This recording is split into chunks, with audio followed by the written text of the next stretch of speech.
you've said a couple of provocative things. On the one hand, while these frauds may not be state orchestrated, if I understand you correctly, you're saying that they are at least state sanctioned, if not aided and abetted by the Chinese government. So the short answer is yes. When I began doing this in 2010, my expectation was that the PRC government would remain neutral. I mean, it's, truly, if companies are listed overseas and they are defrauding U.S. investors, that's not within the purview of the China Securities Regulatory Commission, and the U.S. and PRC governments do not cooperate well on many levels. So my expectation was that they remain neutral, but they didn't. They did some things that were very important. And so one of them that, was an issue for a while, but, I think we, unfortunately capitulated on, when there were these fraud blowups, the SEC sought the working papers from the Big Four's China affiliates.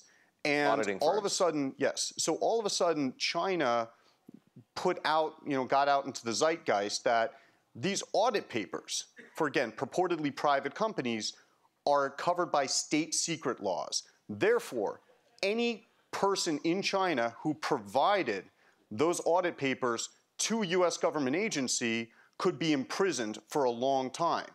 Now, I don't know how we accepted that. And at one point, there was an SEC administrative law judge who ruled that the Big Four China affiliates, that their practice licenses in the U.S. should be suspended for 6 months.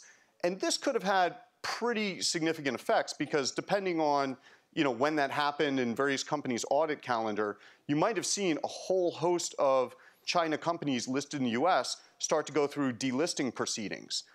But what ultimately happened was the U.S. government, this is the prior administration, backed down. They settled with each of the Big Four for $500,000.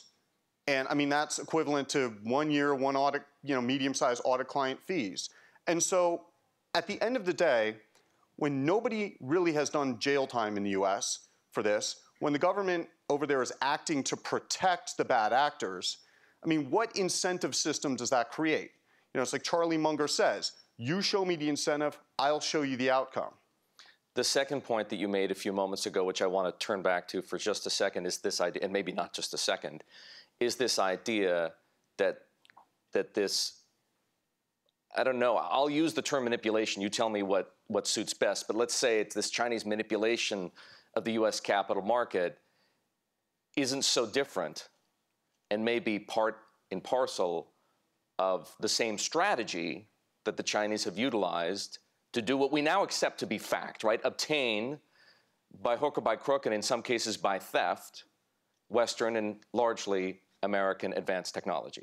Right. Yeah, I mean, that is really the interesting point here because at this moment, I think there's more acknowledgement in America that China as government and as system does not play by the rules that the rest of the international system plays by. So, and you accept that as fact? Yes. So when it comes to, steel and aluminum, yes. Dumping of other products and commodities, yes. Rampant IP theft, yes. And I don't think a lot of people in the U.S. who pay attention to this issue would disagree. So it's really strange that the only remaining area, and that's really in some ways the lifeblood that finances all of this bad conduct, the capital markets, nobody's stepping back and saying, hey, what's our role? How complicit are we in all of this by allowing these companies to raise money here and have liquid markets for their securities? And that, I think, is a very interesting oversight. And I think the reason for that is, I was talking to a friend who's peripherally involved in the annual preparation of this Joint Congressional Committee report on the U.S.-China economic relationship. And that came out in November of this last year. And I think that a lot of the moves by CFIUS were really drawn from that report. But I said to him, I think spot on in many areas, but it's funny, you guys aren't talking about capital markets. And he said, well, you know what? It's just because in the government, we don't have that expertise, the expertise that somebody like you has. So I hope that's going to change. I hope that we start having conversations also about the capital markets with respect to China.